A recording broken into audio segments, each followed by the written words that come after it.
Ayan, goodie guys, no? So, mayroon lang akong i-share sa inyo guys na mahalagang bagay, no? So, mayroon tayo ditong gearbox guys ng automatic washing machine, no? Ito po ay sa Samsung, no? Ito yung mga Samsung inverter na gearbox, no? So, ito guys, mahalagang bagay po i-share ko sa inyo, lalo na sa mga technician, no? Baka kasi instead na kumita kayo guys, magbabayad kayo, no, sa customer, no. So panoorin niyo po ito guys, yung mahalagang bagay na i-share ko sa inyo. Ito po ay based sa aming experience, no, kasi nangyari sa amin to, no, para lang din ma-aware kayo baka mangyari ito sa inyo guys, no. So ayan, pero bago yan guys, no, mag-shoutout muna tayo sa ating mga masugid na taga-subaybay, no. So, shout out kay Sir Marlon Labilla, no, ng Super Nol Rams ng Pasig. Ayan, isa ditong technician, no. So, kung kayo po ay taga Pasig, no, pwede nyo rin kontakin si Sir Marlon Labilla. Ayan. Shout out din kay Sir Dudes TV, no. Sir Dudes TV, ilagay mo dyan sa comment kung taga saan ka, para sa next natin na shout out, may ilagay natin kung saang area ka, no. Ayan. So, kay Sir Managad ninyo, shout out sa iyo sir, no? Sa din itong magiting na technician, no? So, may ikot rin ito ng Cavite, Laguna, Batangas. Ayan, si Anton Mix TV. Ayan. Real Calamba, no? Sa Real Calamba naman ito si Sir Anton Mix TV, no? Shout out sa iyo sir.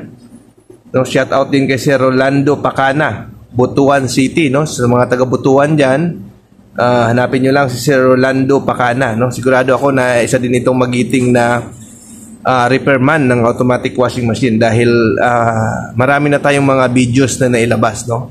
Kung kayo po ay mga bagong technician na kasubaybay sa ating mga video, sigurado ako kumikita na rin kayo, no? Pagdating sa mga repair ng ating washing machine, no? Kasi tayo dito guys, hindi natin dinadamot yung mga kaalaman natin, no? I-share natin para lahat masaya. Ayan. So, next natin na shout out si Sir Rolando De Jesus, no? From Coronadal City, South Cotabato, no? Sa mga taga South Cotabato diyan, hanapin niyo lang si Sir Rolando De Jesus, no? Kung kayo po ay magpapa-repair ng mga automatic washing machine, no? Ayan. So, next natin na shout out si Rinaldo Maderas, no? From Concepcion, Tarlac, no? Ayan, sa mga taga Tarlac diyan, hanapin nyo lang si Sir Ronaldo Maderas, no?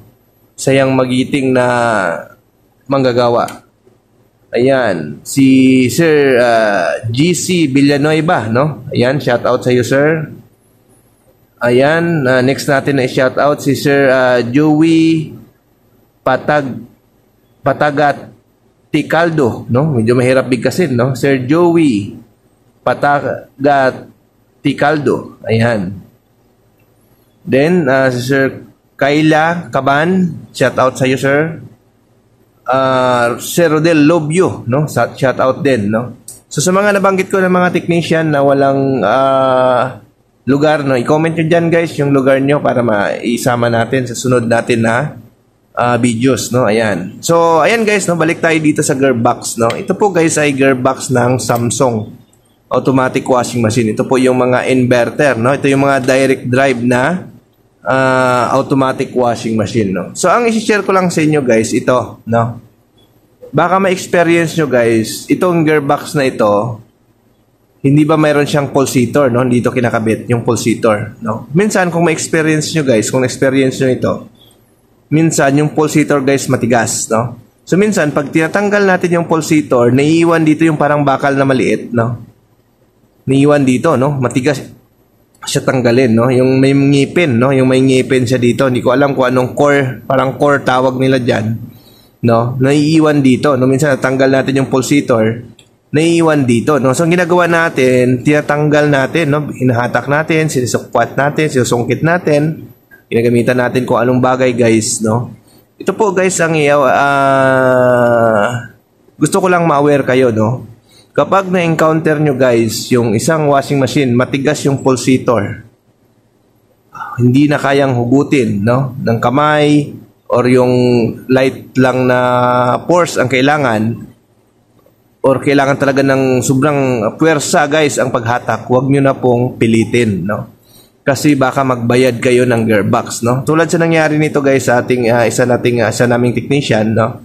Dahil nag-stuck yung gearbox guys, no? Yung pulsator, no? Nag-stuck nung hinit yung pulsator, natanggal yung pulsator. Naiwan yung pinaka-cord dito, no? Nung naiwan guys, sinungkit ito ng sinungkit, hinatak ng hinatak, no? Nung nahatak na guys, ang naging problema itong pinaka-shafting guys, nahatak ito palabas, no? So, kumalas siya doon sa gear sa loob. Kasi ito guys, yung shafting na to, bali hindi sila buo. Mayroon siyang shafting rin dito. Para siyang mayroong gear sa loob na nagaganon yan guys. Oh. Yan, may gear yan. Ngayon, kapag once na nahatak ito guys, yung shafting na ito, no? Pag nahatak ito, magkaroon na ng dislocation yung gear doon. So, hindi mo na maibalik yan kahit anong gagawin nyo, no? Nagaganon yan guys eh. Yan, parang nagkasapaw yan. May gear. No? So ngayon pag nahatak yan guys, gaganon yan. So ang mangyayari guys, hindi na iikot ang wash, no? Wala nang washing na mangyayari, no? Kahit anong ikot ng pulsator nyo dito guys, hindi yung pulley saka yung motor, hindi na guys sumasabay ang pulsator, no? So yun lang po guys, no, yung i-share ko sa inyo. Pag matigas na guys yung pulsator, wag nyo nang pilitin, no? Mas maigi pang i-back out nyo na kung hindi na kaya kaysa magbayad kayo guys sa ating customer, no? Tulad nito guys, mabuti na lang, no? Mayroon kaming spare ng ganito, no? So nung nailinis namin, nung dinip-clean namin, nung pinilit, natanggal, no? Ang problema, hindi na ito umiikot, no? Na-disalign kasi nahatak ito, no? Kung mapansin nyo guys, ayan, no? Lumabas na ito, humaba na yung portion niya, ayan, no?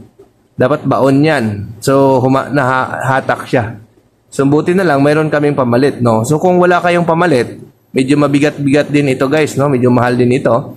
At the same time, baka masisi kayo ng customer, no? So, kailangan, guys, aware kayo, no? Sa mga ganito, no? So, hindi lang ito applicable sa Samsung, guys, no? Applicable ito sa lahat ng automatic washing machine, no? Basta kapag nag-stuck yung pulsator, guys, huwag nyong pilitin, no? Kasi pag pinilit nyo, guys, nahatak ito, hindi na iikot ang washing, no? Iikot lang yung ibaba, pero yung pulsator hindi nasasama dahil nadidisalign yung gear sa loob. No? Hindi na bali, wala kang kita. Ang importante guys, hindi ka magbayad, no?